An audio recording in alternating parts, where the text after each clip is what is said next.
Whoo, what up, y'all? It's your man, Abuamerican. Hey, I want to talk about something. This is about cookie cutter situations or cookie cutter solutions.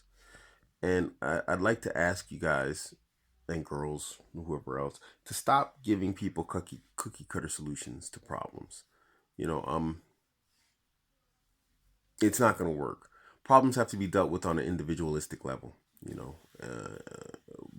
You have to look at the individual and who they are and how they are, where they are in life, and you have to help them come to solutions, their destination, meaning the solution, based upon the path that they're traveling.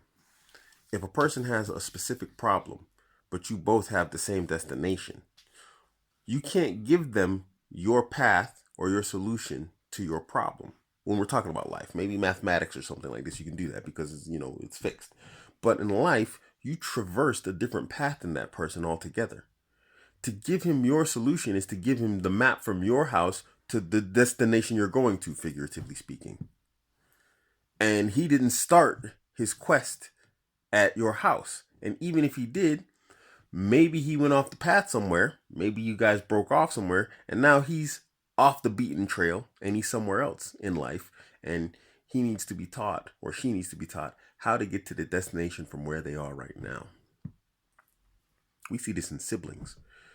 Siblings go through different trials and tests because of, maybe achievement in life. They have different levels of achievement, and so they have different levels of success, and so they have different outcomes from similar situations. This is a massive deviation from the path to the same destination, let's call it success. Massive deviation despite growing up in a similar environment. So, you know, cookie cutter solutions, I think they're more damaging than they are helpful. If a person says, oh, I'm having this problem, this, that, that, well, you need to cookie cutter, bang. And the person's sitting here like, well, why do I need to do that? I don't understand. They don't even understand how you devised your conclusion that they need to do this or that. It's completely foreign to them just because your path is foreign to them as an individual. You traversed a specific path from where you were in life, the way you were brought up, and everything else. That fixed, starting off with your parents, that fixed where your starting point was. I'll give you an example. It might seem a bit off point, but it's not. I was married to this woman, and she used to have to physically fight me before we would, handle business. She had to physically fight me, and I couldn't understand it. It was such a conflicted thing. She would like attack me, and we'd fight, and then we'd, make love, and then I was like sitting there conflicted because I'm talking about we would fight, and I didn't understand it. It's not something I wanted. But then one day we were just, I can't remember where it was. I took her on a ride on my motorcycle, and we parked somewhere, and we just started talking. And she just started talking about the situation. Her mom broke her dad's leg. Her dad broke her mom's cheekbone. They used to fight like crazy. And then it just dawned on me at that instant that the reason why I'm going through this cycle of combat making love with this woman is because her model of reproductive success was the dysfunction of her parents. She didn't know anything else. So now that's not the path I traversed in life in terms of reproductive success. My parents, they didn't fight at all. My dad would bend and bow to my mom's will. Love him to death when my dad was completely beta. And at the end of the day, my mom left him too. Like what happens to betas. But, you know, the path that I learned in terms of reproductive success was completely different to the path that she learned. Now, at the time, I had no idea of red pill knowledge about women, psychology, sociology, anthropology, behaviorism, all this stuff. I could have probably helped her through that. I could have probably had completely, entirely different outcomes, in terms of the relationship that I had with this woman, had I known what I know today. But I didn't know that, you know. I the basics were there. I understood at that point, like, oh, you know, she came from a messed up household, and so that's why she has a messed up head. But I didn't understand reproductive success at that point. I put that together in terms of reproductive success later on in life. Now, how would it help her if I tried to give her the model of my parents in light of the model that she viewed growing up in her life. The model of my parents is completely foreign to her, in the same way that the model of her parents is completely foreign to me. The idea that my mom would ever attack my dad to the point that she would break his leg, that my dad would attack my mom and break her bones and leave bruises on her. This is a concept that I cannot comprehend. It's not something that I ever experienced even remotely in my household. So now when I mentally try and apply her framework of life onto my life, it doesn't make sense. I'm just like, how does it come to this point? And if I tried to explain my situation and my parents' situation to her, which I did, she looked at me like I was a space alien. Like, what are you talking about, dude? Can you just punch me in the chin and can we like get this on? It's a complete, it's epistemological separation that at that point, with the knowledge that I had, could not be bridged.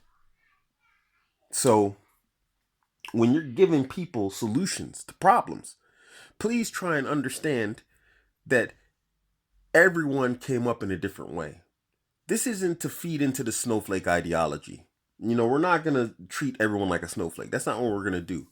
But if you are truly trying to help an individual, then it's hard work. It's not going to be easy.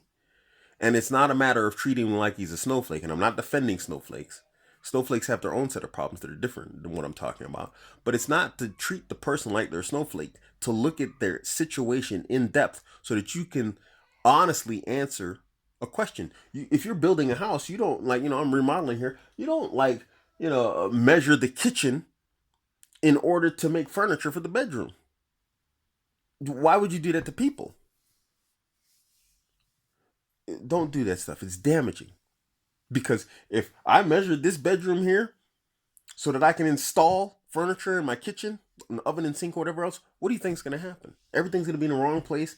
And if I want to make it fit to work, something's going to get damaged. Something's going to have to be adapted to a point and in a way that it's no longer going to fit its intended purpose as originally designed. And when we're talking about people, that's mental damage. That's mental and emotional harm that a person's not going to recover from. Maybe they won't recover from. Let me say that. So please, guys, think about what you say when you talk to people about their situations and when you look at the situations that they're dealing with. When you say, I don't know why they're dealing with that. Yeah, of course you don't. Because you came up in a different way. You, as a man who was raised in a two-parent household, and you see your father operating from an emotionally stoic standpoint, you're going to deal with women different than a man who was raised in a house with just a woman. And his mom, being a woman, she loves the emotional roller coaster. Now, what do you think is going to happen to that man? And I don't know if you watched that video from William Farrell or Tim Farrell, whatever his name is.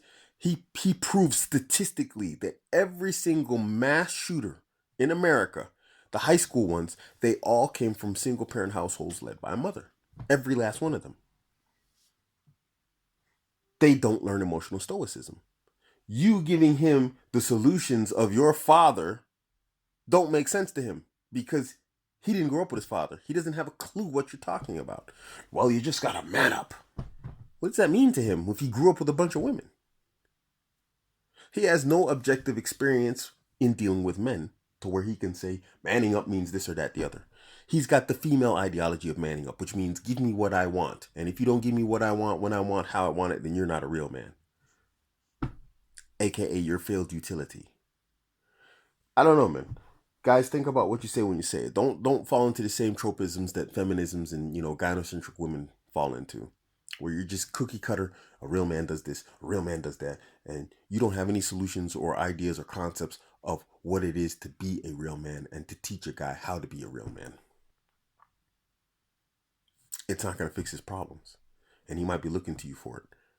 If you care about a person that much, then it's going to take hard work and it's going to take time. And it's not going to be something that's done overnight. And you need to have the patience for that. And that's one of the first things you need to teach them. Dealing with adversity with stoicism. That's the first lesson you start off with.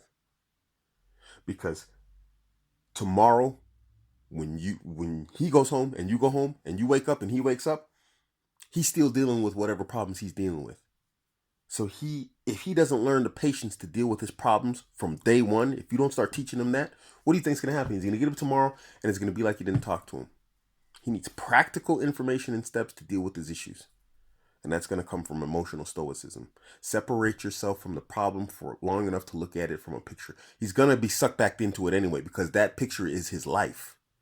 But he needs to be able to take a step back every moment and say, this went wrong. This went wrong. This went wrong. And he teach him patience. This is just my advice.